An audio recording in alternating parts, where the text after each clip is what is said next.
الحمدللہ رب العالمین والعاقبۃ للمتقین والصلاۃ والسلام علی سید الانبیاء والمرسلین اما بعد فاعوذ باللہ من الشیطان الرجیم بسم اللہ الرحمن الرحیم ربنا وابعث فیہم رسولا صدق اللہ العظیم اللہم نور قلوبنا بالقرآن وزین اخلاقنا بالقرآن وادخلنا الجنۃ بالقرآن ونجینا من النار بالقرآن ان اللہ وملائکتہ یصلون علی النبی یا ایہا الذین آمنوا صلوا علیہ وسلموا تسلیما الصلاۃ والسلام علیک یا رسول اللہ وعلی آلک وصحابک یا حبیب اللہ۔ حمد و صلوات کے بعد انتہائی محترم محتشم قابل صد ذی احترام سامعین ذی وقار بانیان محفل اور اسٹیج پہ جلوہ فروز میری جماعت کی مقتدر شخصیات،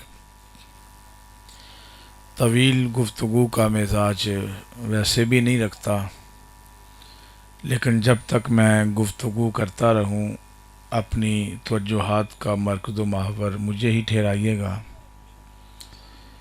ورنہ گفتگو میرے لیے مشکل ہوگا۔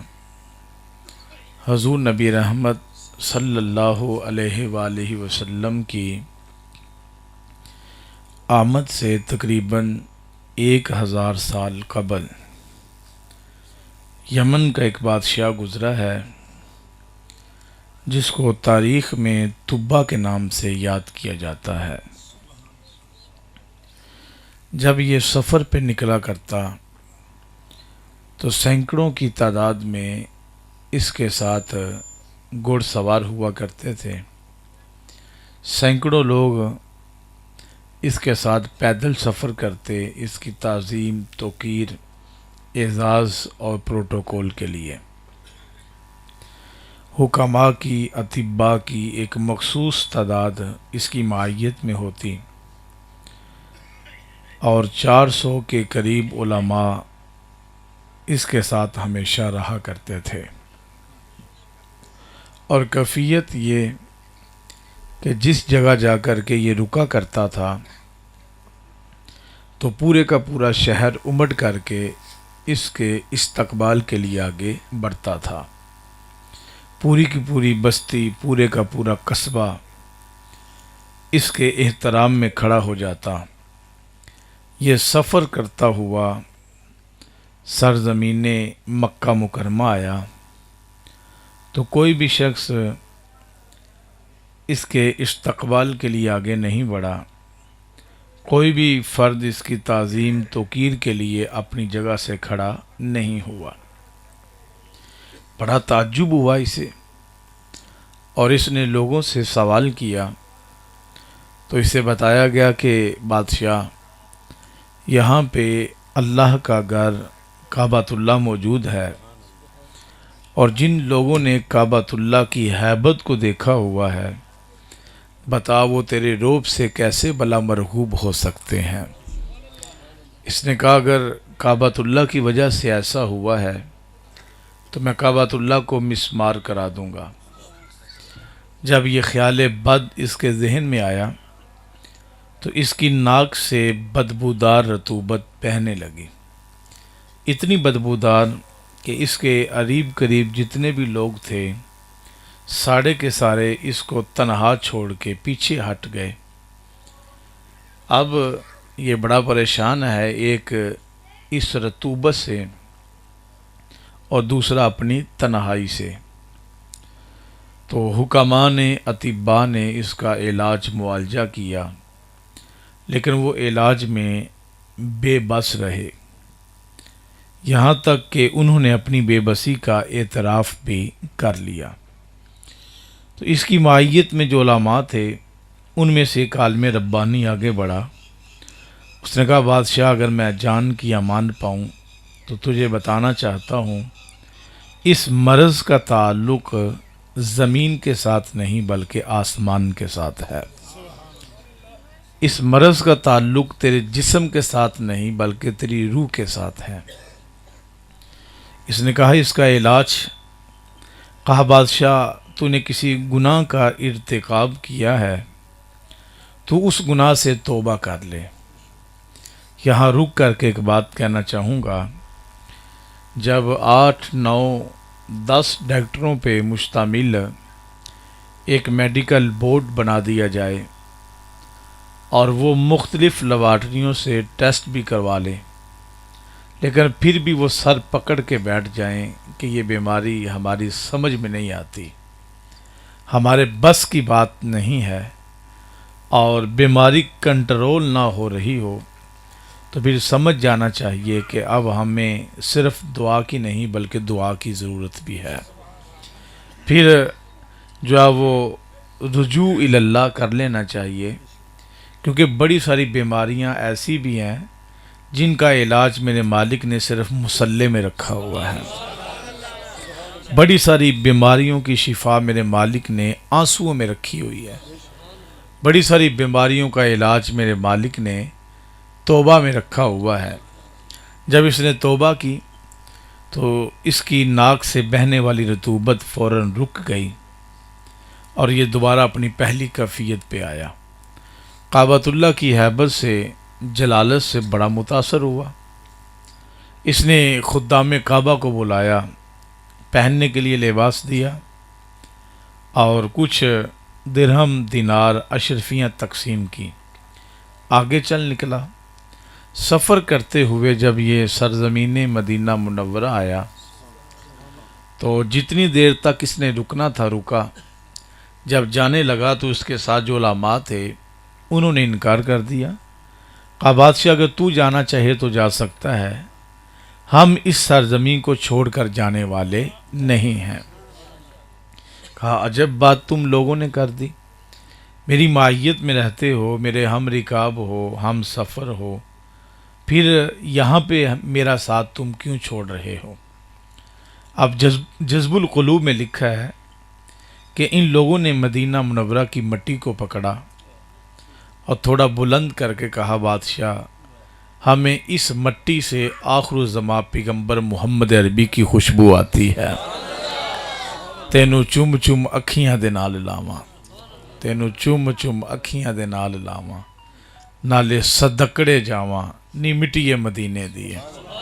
ایک غزوے سے میرے رسول واپس پلٹ رہے تھے تو گھوڑے کے سموں سے گرد و غبار بلند ہوا تو صحابہ نے اپنے منہ پہ کپڑا رکھ لیا.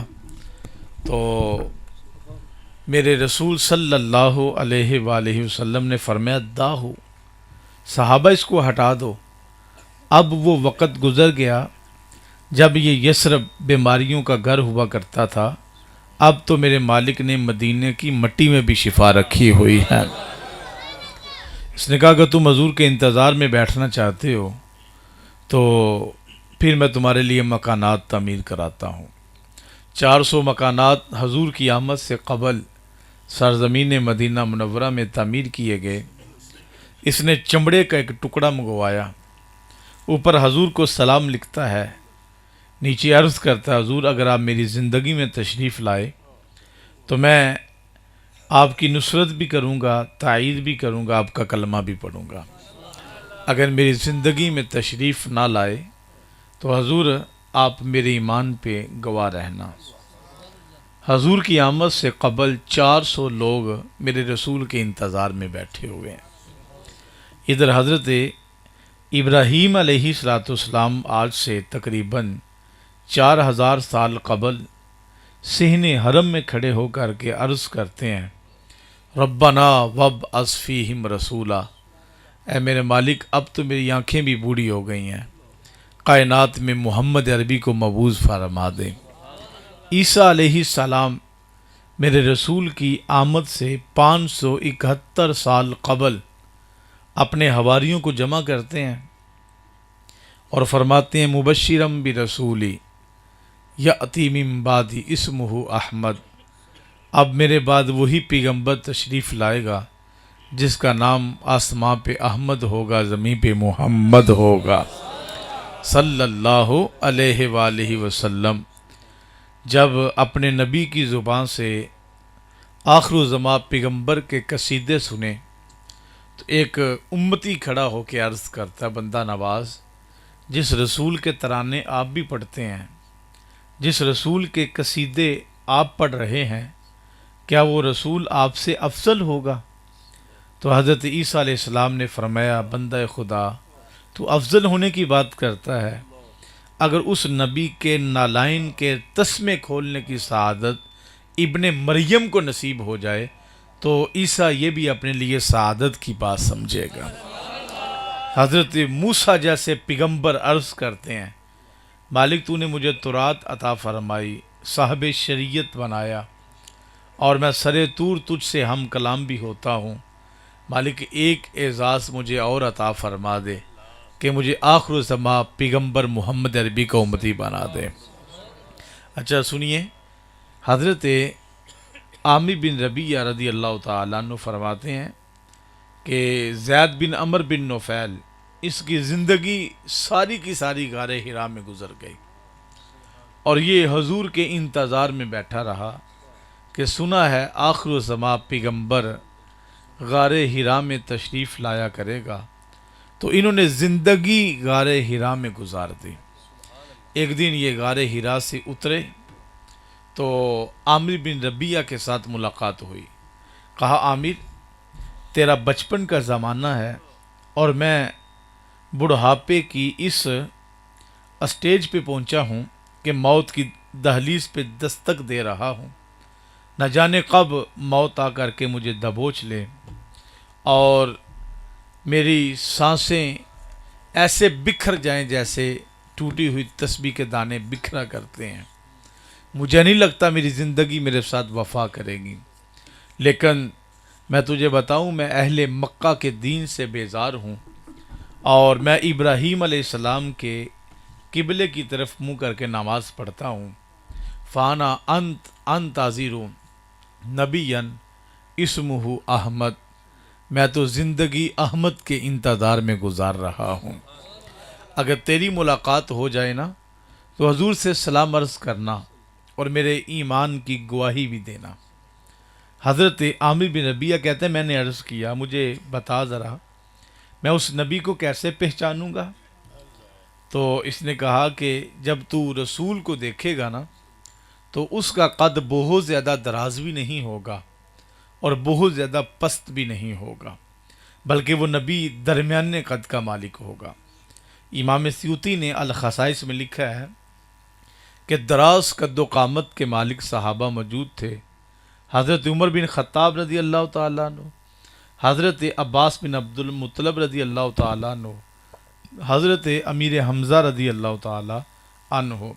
اس کے باوجود جب میرے رسول صحابہ کے درمیان کھڑے ہوتے تھے نا تو میرے رسول کے کندھے صحابہ کے سروں سے اونچے نظر آتے تھے۔ تو کہتے ہیں حضور کے قد مبارک کی کہانی اس نے سنائی اور پھر کہا کہ عامر بن ربیعہ، جب تو اس کی آنکھوں کو دیکھے گا نا تو اشک العینین، اس کی آنکھوں میں قدرتی سرخ ڈورے لگے ہوں گے۔ اچھا، یہ اشک العینین اگر مشکل لگے تو میں سادہ کر دیتا ہوں۔ کہا جب تو اس کی آنکھوں کو دیکھے گا نا تو محسوس کرے گا کیا خوب سجن دیاں اکھیاں نے، کیا خوب سجن دیاں اکھیاں نے، جی میں پر کے سرائیاں رکھیاں نے، اکھ اگڑے تے انج پیا جا پے جی میں خانہ کھل جاوے۔ پھر اس نے حضور کی زلفوں کی کہانی سنائی، کہا کہ اس کے بال بہت زیادہ سیدھے بھی نہیں ہوں گے اور بہت زیادہ خمدار بھی نہیں ہوں گے، بلکہ سیدھے بالوں میں ہلکا سا خم ہوگا۔ اچھا، اگر یہ انداز بھی مشکل ہو تو پھر حد کر دی ہے۔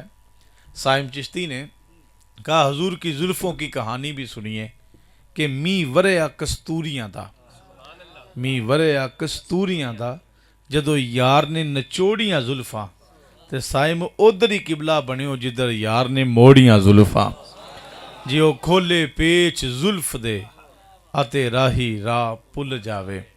اور استاد حیدر علی آتش نے حد کر دی، حضور کی گردن مبارک پہ جب پسینہ آتا تھا نا تو اس نے وہ منظر بیان کیا ہے، کہا عرق آلودہ گردن زیرے کاکل یوں چمکتی ہے، اندھیری رات ہے برسات ہے بجلی چمکتی ہے۔ عرق آلودہ کہتا ہے جب میرے رسول کی گردن پہ پسینہ آتا تھا نا تو زلفوں کے نیچے منظر یہ ہوتا تھا کہ اندھیری رات ہے۔ اندھیری رات کس کو کہا؟ حضور کی زلفوں کو۔ برسات کس کو کہا؟ پسینے کے قطرات کو۔ اور بجلی کی چمک کس کو کہا؟ حضور کی مبارک گردن کی سفیدی کو۔ اب سنیے، کہا عرق آلودہ گردن زیر کاکل یوں چمکتی ہے، اندھیری رات ہے برسات ہے بجلی چمکتی ہے۔ اچھا، یہ خوب لکھا حیدر علی آتش نے، لیکن جب اعلیٰ حضرت عظیم البرکت رحمۃ اللہ علیہ آپ کی کہانی جو ہے وہ آپ سماعت کریں گے تو کلیجے میں ٹھنڈ پڑ جائے گی، تو آپ نے فرمایا حضور کی زلفوں کو عام رات کہہ دیا۔ کہا حضرت پھر آپ کیا لکھیں گے؟ تو آپ نے جو ہے وہ قلم پکڑا اور حضور علیہ الصلوۃ والسلام کی مانگ مبارک کا نقشہ کھینچ دیا۔ درمیان سے میرے رسول مانگ نکالتے تھے، اور جب زلفیں دائیں بائیں چھٹ جاتی تھی نا تو درمیان سے سر مبارک کی سفیدی نظر آتی تھی۔ اچھا، یہاں پہ وَالضُّحَىٰ وَاللَّيْلِ اِذَا سَجَا، محبوب مجھے تیرے چاند جیسے چمکتے دمکتے چہرے کی قسم، اور تیرے شانوں پہ لٹکتی ہوئی شب دیجور کی طرح سیاہ زلفوں کی قسم۔ اس کے ضمن میں علماء نے بہت کچھ لکھا، لیکن ایک شخص نے حد کر دی، کہا کہ والضحیٰ سے مراد حضور کا چہرہ ہے اور واللیل سے مراد حضور کی زلفیں ہیں۔ اور جب حضور مانگ نکالتے تھے نا زیتون کا تیل لگا کر کے تو حضور کی زلفیں حضور کے چہرے کے دائیں بائیں چھٹ جاتی تھیں، اور جب حضور زلفوں کو سنوارتے اور چہرے سے زلفیں ہٹاتے تو ایسے لگتا تھا جیسے حضور کی زلفیں آسمان کی گٹا ہیں اور حضور کا چہرہ 14ویں رات کا چاند ہے۔ اور جب زلفیں چہرہ رسول سے ہٹتی تھیں تو ایسے لگتا تھا جیسے آسمان کی کالی گٹاؤں میں سے 14ویں رات کا چاند طلوع ہو رہا ہے۔ تو اللہ حضرت نے یہی نقشہ کھینچا، کہا جب حضور کی زلفیں دائیں بائیں چھٹ جاتی تو ایسے لگتا تھا جیسے حضور کی زلفیں لیلۃ القدر ہیں۔ عام رات نہیں کہا، بلکہ کون سی رات؟ لیلۃ آپ جانتے ہیں لیلۃ القدر وہ رات ہے خیر من الف، 1000 مہینوں سے افضل رات ہے۔ تو حضور کی زلفوں کو لیلۃ القدر کہا، اور پھر کہا جب حضور مانگ نکالتے سر کی سفیدی نظر آتی تو ایسے لگتا تھا جیسے لیلۃ القدر کی فجر طلوع ہو رہی ہے۔ اور پھر آپ نے فرمایا لیلۃ القدر میں مطلع فجر حق، مانگ کی استقامت پہ لاکھوں سلام، مانگ کی استقامت پہ لاکھوں سلام۔ اچھا، پھر حضور علیہ الصلوۃ والسلام کے چہرے کا حلیہ بیان کرتے ہوئے زید بن عمر بن نوفل نے کہا عامر بن ربیعہ، جب تو دیکھے گا نا کل قمری لیلۃ البدر، ایسے لگے گا جیسے اس کا چہرہ 14ویں رات کا چاند ہے۔ اچھا یار، یہاں میں رک کر کے حضرت جابر بن سامورہ رضی اللہ تعالی عنہ آپ کی کہانی آپ کے سامنے رکھتا ہوں۔ فرماتے ہیں کہ ایک رات میرا دل پریشان ہوا، طبیعت مغموم ہوئی، تو میں نے اپنے بستر کو چھوڑا، در رسول پہ آ گیا۔ یار جب دل بے چین ہونے لگے نا تو سکون یا در رسول سے ملا کرتا ہے یا ذکر رسول سے ملا کرتا ہے۔ تو کہتے ہیں میں در رسول پہ حاضر ہوا تو میں نے عجب منظر دیکھا، فی لیلۃ ادھیان، 14ویں رات کا چاند آب و تاب پہ تھا، وعلیہ حلۃ حمراء، میرے رسول سرخ رنگ کا داری دار جبہ پہن کر کے آرام فرما رہے تھے۔ فرماتے بس یوں ہی عشق مچلنے لگا، روح رقص کرنے لگی، خیال آیا کہ جابر آج دیکھو آسمان کا چاند زیادہ سونا لگتا ہے یا آمنہ کا لال زیادہ حسین لگتا ہے۔ فرماتے ایک نظر اٹھاتا میں آسمان کے چاند کو دیکھتا، دوسری نظر جھکاتا تو میں آمنہ کے لال کو دیکھتا۔ کہا دل کے کسی گوشے میں خیال آیا کہ جیسے چاند حسین ہے ویسے مصطفیٰ کا چہرہ بھی حسین ہے۔ عشق نے جھنجھوڑ کے کہا چاند کو دیں تشبیہ ان سے، یہ کہاں کا انصاف ہے، چاند کے چہرے پہ داغ ہے مصطفیٰ کا چہرہ صاف ہے۔ کہا جابر کیا فیصلہ کیا؟ فرماتے ہیں فَإِذَا هُوَ أَحْسَنُ مِنَ الْقَمَرِ، میں نے یہی فیصلہ کیا کہ ایسے ہی لگتا ہے جیسے چاند بھی میرے محمد کے قدموں کی خیرات لے کے چمک رہا ہے، چاند بھی میرے رسول کے قدموں کی خیرات لے کے زمانے کو منور اور روشن کر رہا ہے۔ اچھا بھی دیکھیے، یہ حضرت جابر رضی اللہ تعالی عنہ کہتے ہیں حضرت انس نے حضور کے بارے میں 3 جملے کہے، ایسے حسین جملے کہ ان کا ردم اتنا خوبصورت ہے اور ان کے الفاظ کا حسن اتنا جو ہے وہ حسین ہے کہ آپ کے کلیجے میں ٹھنڈ پڑ جائے گی۔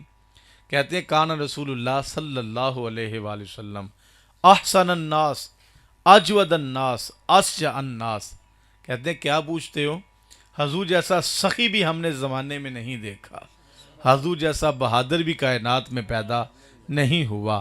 احسن الناس، اگر ساری کائنات میں تم نے حسین دیکھنا ہے تو میرے محمد کا چہرہ جا کے دیکھ لو، حضور سے حسین بھی کائنات میں نہیں آیا۔ حضرت علی نے یوں ہی تو نہیں کہہ دیا نا، لم ارا قبلہ ولا بعدہ مثلہ صلی اللہ علیہ وآلہ وسلم، کیا پوچھتے ہو، حضور جیسا حسین نہ ہم نے پہلے کبھی دیکھا تھا نہ کبھی حضور کے بعد دیکھا ہے۔ اور حسان بن ثابت نے حد کر دی، کہا وہ احسن منک لم تر قط عینی، حضور آپ جیسا حسین ہم نے دیکھا ہی نہیں۔ اور پھر کہا کیسے دیکھتے، وہ اجمل منک لم تلد النساء، کسی ماں نے آپ جیسا حسین دوبارہ پیدا ہی نہیں کیا۔ پھر خود ہی کہہ دیا ماں تو پیدا تب کرتی جب رب نے آپ جیسا حسین دوبارہ بنایا ہوتا۔ خدا نے اس سچے ہی پن چھڑیا جس وچ محمد نو ٹالیا سی، خدا نے حسینہ جمیلہ دا منہ موڑ دیتا، بنا کے محمد رب نے قلم توڑ دیتا۔ آواز آتی ہے سرہند سے میرے مجدد کی، مثل او در عالم امکان متصور نیست، حضور جیسا سونا دوبارہ کائنات میں آ جائے بھئی یہ تو سوچا بھی نہیں جا سکتا۔ اچھا بھی دیکھیے آگے حسان بن ثابت نے حد کر دی، کہا خلقتا مبرأ من کل عیب، حضور اللہ نے آپ کو ہر عیب سے پاک پیدا کیا ہے۔ اگر یہ انداز مشکل ہو تو میرے امام کی آواز بریلی سے آج بھی آتی ہے، وہ کمال حسن حضور ہے کہ گمان نقص جہاں نہیں، یہی پھول خار سے دور ہے، یہی شمع ہے کہ دھواں نہیں، جہاں پہ شمع جلتی ہے وہاں پہ دھواں بھی ہوتا ہے، جہاں پہ پھول ہوتا ہے وہاں پہ کانٹا بھی ہوتا ہے، لیکن میرے رسول ایسی شمع رسالت ہیں جہاں روشنی تو ہے لیکن دھوئیں کا نام و نشان نہیں ہے۔ میرے رسول گلشن رسالت کے ایسے پھول ہیں جہاں پہ خوشبو تو ہے لیکن کانٹے کا نام و نشان بھی نہیں ہے۔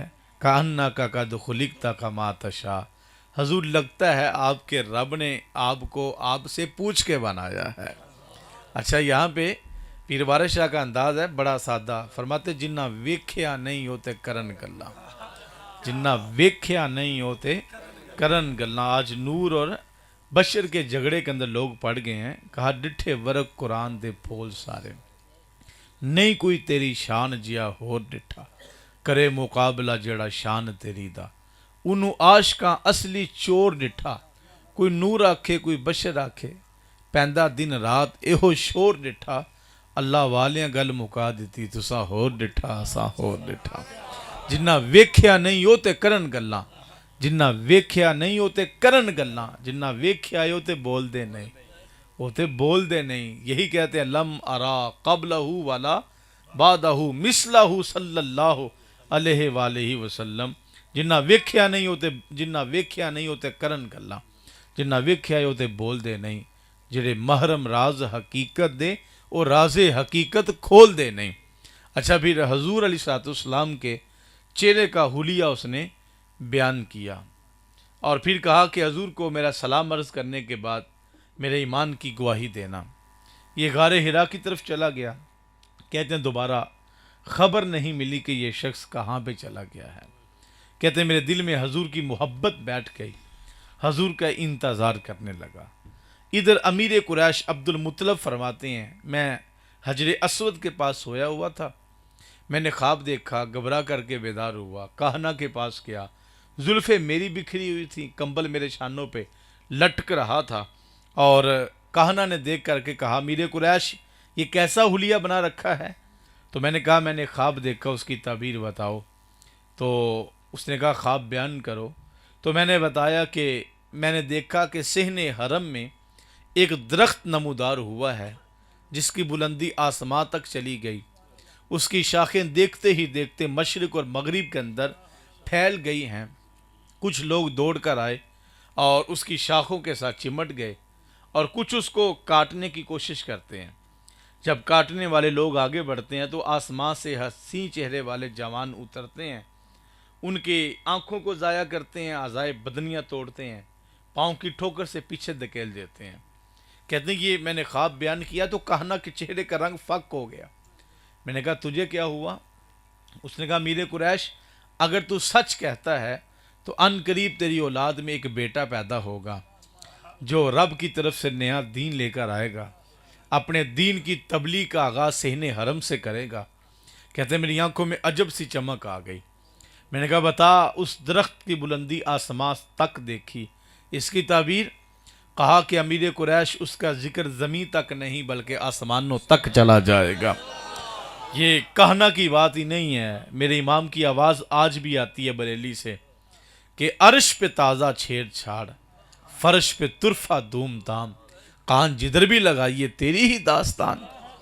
اور یہ صرف بریلی کے شاہ کے لفظ ہی نہیں ہیں، میرا مالک بھی فرماتا وَرَفَعْنَا لَكَ ذِكْرَكَ، جدا ذکر خدا بلند کرے، کیڑا جمعہ جڑا اس نو بند کرے، اس دے ذکر دا خود خدا محافظ۔ پڑھو لا الہ الا اللہ۔ اچھا بھی دیکھیے یار، حضرت امیر قریش کہتے ہیں میرے لبوں پہ مسکراہٹ رقص کرنے لگی۔ میں نے کہا اس کی شاخیں مشرق و مغرب تک میں نے دیکھی ہیں۔ کہا ہاں اس کی بادشاہی مشرق سے لے کر مغرب تک چلی جائے گی، کائنات میں اسی کا چرچا ہوگا، اسی کا ذکر ہوگا۔ یار آج دیکھو ساری کائنات میرے رسول کے ذکر سے نہیں مہک رہی، سارا زمانہ معطر ہے میرے محمد کے تذکروں کے ساتھ۔ حضرت امیر قریش کہتے ہیں میرا چہرہ ایسے کھل اٹھا جیسے موسم بہار میں گلاب کا پھول کھلا کرتا ہے۔ میں نے کہا شاخوں سے چمٹے ہوئے لوگ؟ کہا وہ اس کے دین کے پیروکار ہیں۔ میں نے کہا کاٹنے والے لوگ؟ کہا مکے کے بڑے بڑے سردار اس کے دشمن ہوں گے۔ کہتے میرے لبوں کی مسکراہٹ رفع ہونے لگی، آنکھوں کی چمک غائب ہونے لگی، چہرے کی خوشی مفقود ہونے لگی کہ مکے کے بڑے بڑے سردار دشمن ہوں گے۔ اس نے کہا نہیں، تو نے آسمان سے اترتے ہوئے جوان دیکھے ہیں نا؟ کہا ہاں۔ کہا ان جوانوں میں کسی کا نام جبریل ہوگا، کسی کا میکائیل ہوگا، کسی کا اسرافیل ہوگا جو اس کی حفاظت میں مامور ہوں گے، اور سب سے بڑی بات یہ ہے کہ واللہ یعصمک من الناس۔ قرآن پڑھیے، میرا مالک فرماتا محبوب ان لوگوں سے عرش کا رحمان خود تیری حفاظت فرمائے گا۔ کہتے ہیں کہ میں 33 قدم اٹھا کے صحن حرم میں آیا سجدہ شکر ادا کرنے کے لیے۔ اب صبح بھی حضور کے انتظار میں، رات بھی حضور کے انتظار میں، دوپہر کے لمحات بھی حضور کے انتظار میں، اور رات کے اندھیرے بھی حضور کے انتظار میں۔ انتظار بڑا مشکل ہوتا ہے میرے بھائی، اور پھر انتظار نبیوں کے امام کا ہو۔ کبھی کبھی جناب ابو طالب کے کندھے پہ ہاتھ رکھ کے کہتے تھے مجھے لگتا ہے اس درخت سے مراد میرا یہی بیٹا ہے، لیکن میری یہ خلوتیں کئی بار بس کر اجڑ گئیں، میری یہ خلوتیں کئی بار بس کر اجڑ گئیں، مجھے بارہا یہ گما ہوا تم آ رہے ہو کشاں کشاں۔ شب ہجر کی سختیاں تو کوئی اس سے جا کے پوچھے، صبح ہو گئی جسے تیری راہ تکتے تکتے۔ کہتے ہیں انتظار رسول میں بیٹھ گیا، پھر سحری کا وقت تھا، طواف کعبہ میں مشغول تھا، اور ایک کنیز دوڑتی ہوئی آئی، میری چادر کو کھینچ کے کہا میرے قریش مبارک کو، کعبے کے رب نے تیرے مرحوم بیٹے کے گھر میں ایک بیٹا پیدا فرمایا ہے۔ فرماتے ہیں کہ میں نے دیکھا کہ آسمان کے ستارے زمین کے قریب آنے لگے، اور کعبۃ اللہ بھی جو ہے وہ عبداللہ کے گھر کی طرف جھکنے لگا۔ کعبۃ اللہ میں پڑے ہوئے 360 بت منہ کے بل زمین پہ گرنے لگے۔ اقبال بھی وجد میں آ کے کہتا ہے کس کی ہیبت سے بت سہمے ہوئے رہتے تھے، منہ کے بل گر کے ہو اللہ احد کہتے تھے۔ کعبہ جھک رہا تھا، میرے امام کی آواز آ رہی ہے، حاجیو آؤ شہنشاہ کا روضہ دیکھو۔ کعبہ تو دیکھ چکے، اب کعبے کا کعبہ دیکھو۔ فرماتے ہیں سمجھ گیا ستارے زمین کے قریب نہیں بلکہ آمنہ کی چھت کو چومنے کے لیے آ رہے ہیں۔ کہتے ہیں میں جانے لگا تو حاطف سے آواز آئی، عبد المطلب ہم نے اس بیٹے کا نام عرشوں پہ احمد رکھا ہے، تو نے زمین پہ اس کا نام محمد رکھنا ہے صلی اللہ علیہ وآلہ وسلم۔ کہتے ہیں میں آمنہ کی دہلیز پہ کھڑا ہوا تو 400 نور پھیلا ہوا تھا، ہر طرف اجالا ہی اجالا تھا، روشنی ہی روشنی، چانن ہی چانن تھا۔ اچھا سیدہ آمنہ کہتی ہیں بتاؤں کتنا چانن تھا کہ جب حضور تشریف لائے تو رب نے اتنا نور برسایا کہ میں نے اپنے گھر میں بیٹھ کے ملک شام کے محلات دیکھ لیے، میں نے اپنی کٹیاں میں بیٹھ کے بصرے کے بازاروں میں چلنے والے اونٹوں کی گردنوں کو دیکھ لیا۔ یہاں رک کر کے ایک بات کہنا چاہوں گا کہ سیدہ آمنہ کی نگاہ اپنے گھر میں بیٹھ کے بصرے کے بازاروں میں چلنے والے اونٹوں کی گردنوں کو دیکھ سکتی تھی، اور سیدہ آمنہ کی نگاہ مکہ مکرمہ سے ملک شام تک جا سکتی ہے۔ اگر سیدہ کی نگاہ مکے سے ملک شام تک جا سکتی ہے تو کیا میرے محمد کی نگاہ مدینے سے یہاں تک نہیں آ سکتی؟ لوگوں نے اندھیرے میں بیٹھ کے دین پڑھ لیا ہے کہ نبی دیوار کے پیچھے کا علم نہیں رکھتا، اور بھئی امتی فریاد جو کرے حال زار میں، امتی فریاد جو کرے حال زار میں، ممکن نہیں کہ خیر البشر کو خبر نہ ہو۔ اچھا میرے بھائی سنیے، آج اگر ہم میلاد کے موسم میں اپنی مسجد یا اپنے گھر کی چھت پہ چراغاں کریں تو لوگ دلائل مانگتے ہیں۔ میں کہتا ہوں ہمارے پاس دلائل کی کمی نہیں ہے، لکھے ہوئے کی کمی نہیں ہے، لیکن اگر محبت کی زبان سمجھتے ہو تو ذرا 14 صدیاں پیچھے پلٹ کے جاؤ نا۔ تم نے سنا نہیں جب میرے رسول کائنات میں آئے، رب نے اتنا چراغاں کیا کہ مکے سے لے کے ملک شام تک، شام سے لے کے بصرے کے بازاروں تک سارا زمانہ جگمگا رہا تھا۔ اور سچی بات اگر پوچھتے ہو تو رب کعبہ کی قسم کائنات میں جتنا بھی چراغاں ہے، جتنا بھی چانن ہے، جتنی بھی روشنیاں ہیں، جتنا بھی اجالا ہے، یہ سارے کا سارا صدقہ ہے میرے محمد کے قدموں کا۔ اگر حضور تشریف نہ لاتے تو کائنات میں اندھیرا ہی ہوتا۔ اچھا پھر سنیے ذرا، جب میرے اور آپ کے رسول صلی اللہ علیہ وآلہ وسلم زمین پہ تشریف لائے، ناف بریدہ تھے، مختون پیدا ہوئے، آپ کی آنکھوں میں قدرتی سرما لگا ہوا تھا، اور بال آپ کے سبرے ہوئے تھے، سبز ریشمی غلاف میں آپ کو لپیٹا گیا تھا۔ آواز آ رہی تھی کہ لوگوں مبارک کو کائنات میں محمد نے قدم رکھا، اللہ نے کائنات کے خزانے محمد کے قدموں میں رکھ دیے ہیں۔ میرے رسول صلی اللہ علیہ وآلہ وسلم نے اعلان نبوت فرمایا تو حضرت عامر بن ربیعہ کہتے ہیں میں حضور کی بارگاہ میں آیا، سلام عرض کیا، حضور کو پہچانا، کلمہ پڑھا، پھر میں نے عرض کیا حضور غار حرا میں ایک شخص آپ کے انتظار میں بیٹھ کے زندگی گزار کے چلا گیا، لیکن اس کی آنکھوں کے مقدر میں یہ شرف نہیں تھا کہ آپ کا چہرہ والضحیٰ دیکھتا۔ حضور نے رخ زیبا اسماء کی طرف کیا، فرمایا میں دیکھ رہا ہوں زید بن عمر بن نفیل جنت میں اپنا دامن گسیٹتے ہوئے خرامہ خرامہ چل رہا ہے۔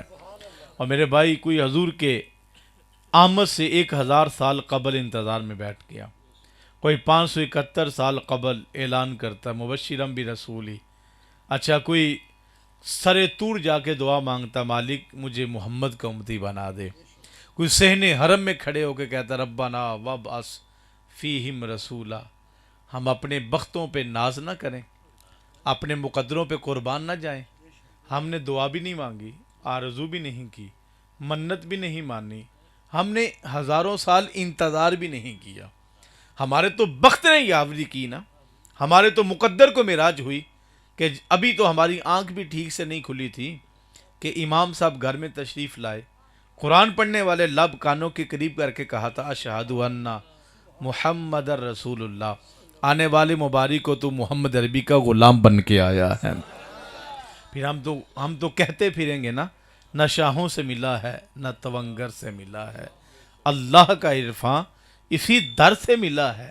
بھئی اوروں کو ملا ہے تو مقدر سے ملا ہے، مجھے تو مقدر بھی آقا تیرے در سے ملا ہے۔ ہم جتنا شکریہ ادا کریں، ہم ایک رات کے میلاد کے قائل نہیں ہیں، ہم تو زندگی تذکرہ رسول میں گزار دیں تو حق شکریہ ادا نہیں ہو سکتا۔ میرے بھائی، اگر ابو لہب کو خبر دی جائے کہ تیرے جو ہے وہ گھر میں بھتیجا پیدا ہوا ہے، وہ انگلی کے اشارے سے صہیبہ کو آزاد کر دے، تو میرا مالک اسے بھی قبر میں محروم نہیں رکھتا۔ اگر ہم حضور کے امتی ہو کے نبی سمجھ کے خوشی کریں تو وہ رب ہمیں کیسے محروم رکھے گا؟ لیکن یہ بات ذہن میں رکھیے گا کہ اگر ہم نے جو ہے وہ ساری رات جو ہے وہ گلیاں بھی سجائیں، بازار بھی سجائے، اس میں دوسری رائے نہیں ہے کہ عرش کا رحمان صلہ عطا فرمائے گا۔ لیکن اگر ہم نے گلیاں بازار سجائے، تہجد کا وقت ہوا، نیند کا غلبہ آیا، ہم نیند کی آغوش میں چلے گئے، فجر کی نماز کی توفیق نہیں ہوئی، ساری رات محفل میلاد میں بیٹھے، تاخیر سے سوئے، فجر کی نماز کی توفیق نہیں ملی، تو مجھے بتاؤ کیسے میلاد کی برکتیں ہم سمیٹ پائیں گے؟ سنو ذرا، جس رسول کا میلاد مناتے ہو اسی رسول نے فرمایا ہے کہ رب نے میری آنکھوں کی ٹھنڈک نماز میں رکھی ہوئی ہے۔ میرے بھائی، آ جائیے اس محبوب کے رب کی دہلیز پہ جھک جائیے۔ اچھا پھر سنیے ذرا، اگر ہم نے سینے پہ نقش نالین لگا لیا، ہمارے سینے میں حسد بھی ہوا، بغض بھی ہوا، کینے جیسی لعنت بھی ہوئی، تو مجھے بتاؤ ہم نقش نالین لگا کر کے کس کو دھوکہ دے رہے ہیں؟ اگر ہم نے دونوں ہاتھ بلند کر کے سینے کا زور لگایا اور پھر ہم نے کہا غلامی رسول میں موت بھی قبول ہے، تو میرے بھائی سوال کیا جائے گا کہ تو مشکل چیز کو سینے سے لگا رہا ہے، تجھے غلامی رسول میں موت قبول ہے، کیا غلامی رسول میں تجھے نماز قبول نہیں ہے؟ غلامی رسول میں رسول اللہ کی سنت قبول نہیں ہے؟ غلامی رسول میں اتباع رسول قبول کیوں نہیں ہے؟ غلامی رسول میں والدین کی فرما برداری تجھے قبول کیوں نہیں ہے؟ ہم موت کو گلے سے لگا رہے ہیں، لیکن سن لو یہ ڈائلاگ ہے، ورنہ مرنا آسان بات نہیں ہے۔ قبر کی وحشت کو اور قبر کی دہشت کو برداشت کرنا بھی آسان نہیں ہے۔ موت تو ایسے ہی ہے، فرمایا کہ جس طرح زندہ بکری کے جسم سے کھال کو ادھیڑ لیا جائے، اور جب سام بن نو کو حضرت عیسیٰ علیہ السلام نے زندہ کیا نا، تو سار و داڑھی کے بال سیاہ تھے جب انتقال کیا، لیکن دیکھا کہ سفید ہو گئے، کہا حضرت یہ تو جوانی میں انتقال کر گئے تھے، فرمایا اس سے پوچھ لو نا، تو انہوں نے کہا کہ جوانی میں انتقال کیا تھا، لیکن جب تم نے قبر میں رکھا تو قبر کی وحشت کی وجہ سے میرے سارے کے سارے بال سفید ہو گئے ہیں۔ تو میرے بھائی سن لیجئے، مرنا آسان بات نہیں ہے، مرنے سے قبل کچھ نہ کچھ تیاری تو ہمیں کر لینی چاہیے نا۔ اگر موت قبول ہے تو غلامی رسول میں حضور کے اسوہ حسنہ پہ عمل کرنا بھی مجھے اور آپ کو قبول ہونا چاہیے۔ ہم شریعت کی اتباع کریں گے اور رسول اللہ کی آنکھوں کو ٹھنڈا بھی کریں گے، پیشانی کو جھکا کے ہم سبحان ربی الاعلیٰ کے نغمے بھی بلند کریں گے، اور پھر میلاد بھی منائیں گے۔ جب میلاد بھی منائیں گے، حضور کی آنکھوں کو ٹھنڈا بھی کریں گے، تو پھر سن لیجئے، جب قیامت کے میدان میں نبیوں کی زبان پہ ہوگا اذهبوا الی غیری، اذهبوا الی غیری، تو میرے رسول کی دونوں باہیں پھیلی ہوں گی، آواز آئے گی آنا لہا آنا لہا، در بدر بھٹکنے والو ادھر آؤ، اللہ نے تمہاری شفاعت کو پیدا فرمایا ہے، آنا لہا آنا لہا، ادھر آ جاؤ بھٹکنے والو، اللہ نے تمہاری شفاعت کے لیے محمد عربی کو پیدا فرمایا ہے۔ تو صاحب، ہم کیوں اس کی شریعت کو چھوڑیں؟ ہم کیوں اس کے میلاد سے روگردانی کریں؟ تو صاحب آ جائیے، میلاد کی برکتیں سمیٹنے کے لیے تذکرہ رسول بھی کریں، اور اسوہ رسول پہ ہم عمل پیرا ہونے کی کوشش بھی کریں۔ اللہ تعالیٰ میرے کہے گئے لفظوں کو دلوں میں اترنے کا فن عطا فرمائے۔ میں گفتگو میلاد کے حوالے سے اور بھی کرتا، لیکن آپ نماز عشاء سے اب تک بیٹھے، وہ کیا لکھا ہے کہ وسعت دل تو بہت ہے لیکن وسعت صحرا کم ہے، اس لیے مجھ میں تڑپنے کی تمنا کم ہے۔ اللہ تعالیٰ کہے گئے لفظوں کو دلوں میں اترنے کا فن عطا فرمائے۔ مجھے یاد ہے گزشتہ سال اسی جگہ ہم نے محفل میلاد کی، اور میں نے کہا تھا کہ عنقریب آپ کے لیے یہاں پہ ہم ایک دینی درس گاہ قائم کر رہے ہیں۔ تو سال بھی مکمل نہ ہوا، اب 4-5 ماہ سے ہم دینی درس گاہ کو چلا رہے ہیں۔ 200-250 جو ہے وہ طالبات، بیٹیاں سیدہ فاطمہ کی کنیزیں وہاں پہ دین کی تعلیم سے اپنے آپ کو آراستہ کر رہی ہیں۔ تو یہ جو دینی درس گاہیں ہیں، یہ ہمارے لیے آنے والی نسلوں کی تربیت کی ضامن ہوا کرتی ہیں۔ تو ہم جو ہے وہ آنے والی نسلوں کی تربیت کے لیے دینی درس گاہوں کو مضبوط کرنے کی کوشش کریں گے، اور ہم کوشش کریں گے کہ اپنی بیٹیوں کو جو ہے وہ ہم دینی درس گاہ میں داخل کروائیں، کیونکہ سن لیجئے، جب ایک مرد دیندار ہوتا ہے تو دین گھر کی دہلیز تک آتا ہے، اور جب عورت دیندار ہو جائے نا تو دین آنے والی نسلوں میں منتقل ہو جاتا ہے۔ تو پچھلے سال میں نے اعلان کیا تھا کہ ہم یہاں پہ دینی درس گاہ قائم کر رہے ہیں، اور ہم نے مئی کے اندر، یعنی 6-7-8 ماہ کی تھوڑی سی مدت میں اس کو خوبصورت تعمیر کیا، اچھا ڈیزائن کیا۔ اور اب میں دوسری بات بھی آپ کو بتاؤں کہ ہم 2023 تک جو ہے وہ آپ کی سی نشہرہ سانسی میں جو ہے وہ بیٹوں کے لیے بھی، طلباء کے لیے ایک عظیم و شان جامعہ تیار کر رہے ہیں، بلکہ بالکل آخری مراحل میں ہے۔ عنقریب جو ہے وہ اس کا افتتاح ہوگا، اور آپ دیکھیں گے کہ وہاں پہ جس طرح سفید اماموں کی بہار ہوگی، اور چٹے سوٹ پہن کر کے پھر ہاتھوں میں قرآن ہوگا، اور ہر وقت قرآن کا ہی میلہ لگا رہا کرے گا، ہر وقت قرآن پڑھنے والوں کا ہجوم ہوگا، قال اللہ تعالی اور قال رسول کی آوازیں بلند ہوں گی۔ تو انشاءاللہ ہم دینی درس گاہوں کے ساتھ کھڑے ہوں گے، ان کو مضبوط کریں گے تاکہ ہماری آنے والی نسلوں کی تربیت اچھی ہو سکے۔ اللہ تعالیٰ مجھے اور آپ کو توفیق عمل نصیب فرمائے۔ احباب پورے ادب کے ساتھ کھڑے ہو جائیں، جمعرات بھی ہے، شب جمعہ 2-3 شعر سلام